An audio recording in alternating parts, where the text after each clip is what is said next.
ప్రభుత్వానికి లేఖ రాశారు. డాక్టర్ అంబేద్కర్ వార్ధా ప్రాజెక్టును వ్యతిరేకిస్తూ కేంద్రానికి లేఖ రాశారు.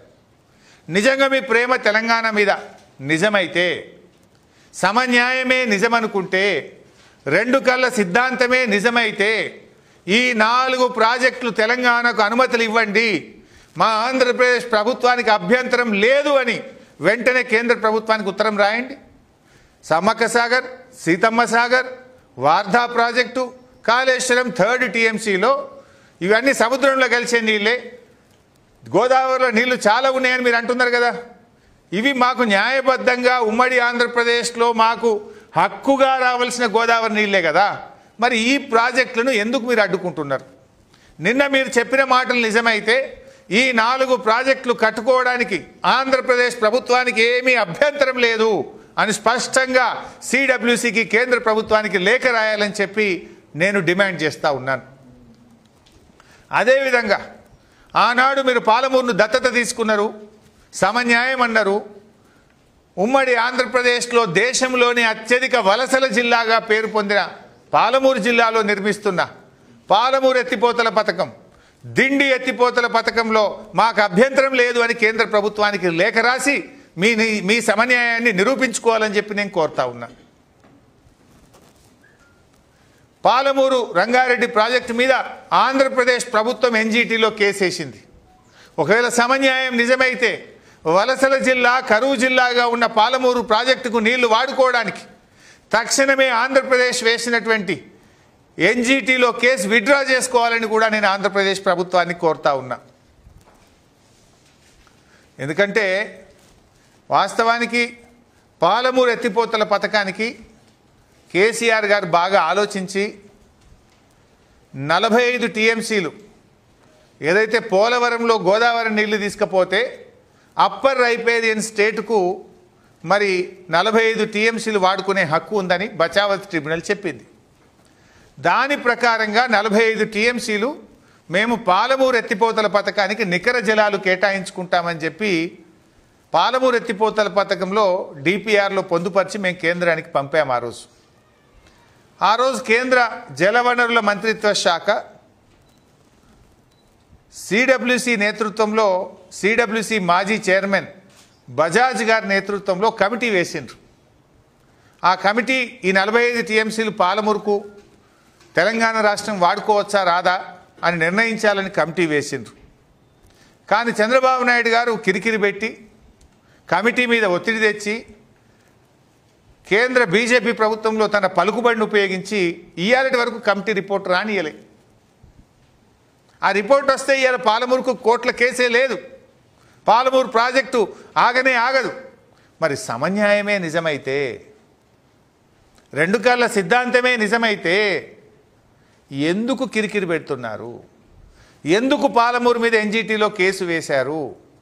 న్యాయంగా హక్కుగా బచావత్ ట్రిబ్యునల్ చెప్పిన దాని ప్రకారంగా 45 TMCలు తెలంగాణకు రావాలి కదా. దీన్ని ఎందుకు ఆపుతున్నారో బాబు గారు చెప్పాలి. అంటే మీరు మాట్లాడుతున్నటువంటి దానికి మీ చేతులకు పొంతన లేదు. ఉదాహరణకు నీళ్ళ సంగతి ఇట్లా, నిధుల సంగతి కూడా చూసినాం కదా. ఇవాళ ఢిల్లీ ప్రభుత్వం చంద్రబాబు చేతుల్లో ఉంది. మీ పలుకుబడిని ఉపయోగించి మొన్న బడ్జెట్లో పైసలు తెచ్చుకున్నారు కదా. ఆంధ్రప్రదేశ్కు మీరు బడ్జెట్లో డబ్బులు తెచ్చుకున్నారు. I appreciate. ఏ ముఖ్యమంత్రి అయినా పని చేయాలి. చంద్రబాబు నాయుడు గారు చేసినారు, దాన్ని నేను తప్పుపట్టనది, ఎవరైనా చేయాల్సిందే. మరి సమన్యాయం, రెండు తెలుగు రాష్ట్రాల మీద మీకు ప్రేమ ఉంటే తెలంగాణకు బడ్జెట్లో గుండు సున్నా ఎందుకు వచ్చింది?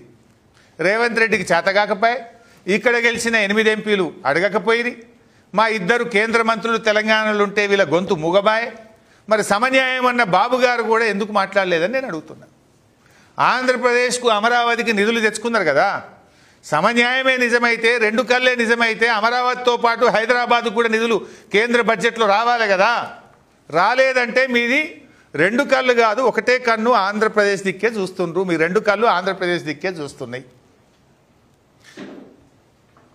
మరి ఇంకో మాట అడుగుతున్నా, మీరు వైజాగ్ ఉక్కు ఫ్యాక్టరీని ప్రైవేటీకరణ చేయకుండా ఆపారు. ఇన్ఫ్యాక్ట్ బీఆర్ఎస్ పార్టీ కేసీఆర్ గారు కూడా విశాఖ ఉక్కును ప్రైవేట్ పరం చేయొద్దు అని మా రాష్ట్రంలో లేకపోయినా విశాఖ ఉక్కుకు ఆందోళనకు మేము మద్దతు తెలిపాం. దాని ప్రైవేటీకరణ చేయొద్దని మేము కూడా మాట్లాడాం. ఆ కార్మికులకు మద్దతు పలికాం. సరే, మొన్న మీరు ఢిల్లీలో బీజేపీతో ఉన్న పలుకుబడిని ఉపయోగించుకొని విశాఖ ఉక్కును ప్రైవేట్ పరం చేయకుండా కేంద్రం నుంచి ప్రత్యేక ప్యాకేజీ తెచ్చుకున్నారు. సంతోషం, వి అప్రిషియేట్. అది ఏ ముఖ్యమంత్రి అయినా చేయాలి. మరి నీ రెండు కళ్ళ సిద్ధాంతం కరెక్ట్ అయితే, సమన్యాయం కరెక్ట్ అయితే, మా ఆదిలాబాద్ సిమెంట్ ఫ్యాక్టరీని తుక్కు కింద అమ్ముతున్నారు కదా, మరి ఇది ఆపాలి కదా. విశాఖ ఉక్కుకు మీరు ఎట్లా ప్యాకేజ్ తెచ్చిండ్రో ఆదిలాబాద్ సిమెంట్ కార్పొరేషన్ ఆఫ్ ఇండియాకు కూడా ఒక ప్యాకేజీ తెచ్చి దీన్ని ప్రైవేటీకరణ చేయకుండా ఆదిలాబాద్ సిమెంట్ ఫ్యాక్టరీని తెరిపిస్తే మా ఆదిలాబాద్ జిల్లా అభివృద్ధి జరుగుతుంది, మా ఆదిలాబాద్ కార్మికులకు మేలు జరుగుతుంది. దీన్ని ఎందుకు చంద్రబాబు గారు ఉత్తరం రాయరు, అడగరు? అంటే దీన్ని బట్టి ఏమర్థమవుతుంది? మీరు రెండు కళ్ళని చెప్పేది పెదవుల మీద చెప్తున్నారు, సమన్యాయం అనేది పెదవుల మీద ఉంది. మీకు తెలంగాణ పట్ల ప్రేమ లేదు అని స్పష్టంగా అర్థమవుతా ఉంది. నిజంగా మీరు రాయండి. ఇప్పుడు ఢిల్లీలో బీజేపీ ప్రభుత్వం మీ చేతుల్లో ఉన్నది. మీరు దించేస్తే కేంద్ర ప్రభుత్వం పడిపోతుంది, మీరు పక్కకు జరిగితే. Cement factory Adilabad cement factory private పరం చేయొద్దు, విశాఖపట్నంకి ఇచ్చినట్టు దానికి కూడా ప్యాకేజీ ఇవ్వాలని అడగండి, డిమాండ్ చేయండి. పోలవరంకు జాతీయ హోదా ఇచ్చినట్టు పాలమూరు ఎత్తిపోతల పథకానికి జాతీయ హోదా ఇవ్వమని అడగండి. మాకు ఈడ గెలిచిన రేవంత్ రెడ్డికి ఎట్లా చేత కాదు అని అడగడు. ఇక్కడ ఉన్న 8 ఎంపీలు 8+8 = 0. 8 బీజేపీ ఎంపీలు 8 కాంగ్రెస్ ఎంపీలు గెలిచింది. కానీ సిమెంట్ ఫ్యాక్టరీని తుక్కు కింద అమ్మిన బీజేపీ ఎంపీలు అడగరు, కాంగ్రెస్ ఎంపీలు పార్లమెంట్లో ప్రశ్నించరు. మరి సమన్యాయం అన్న మీరెందుకు మాట్లాడరు? అంటే ఇలా రాష్ట్ర ప్రజలకు మేము ఏం చెప్పే ప్రయత్నం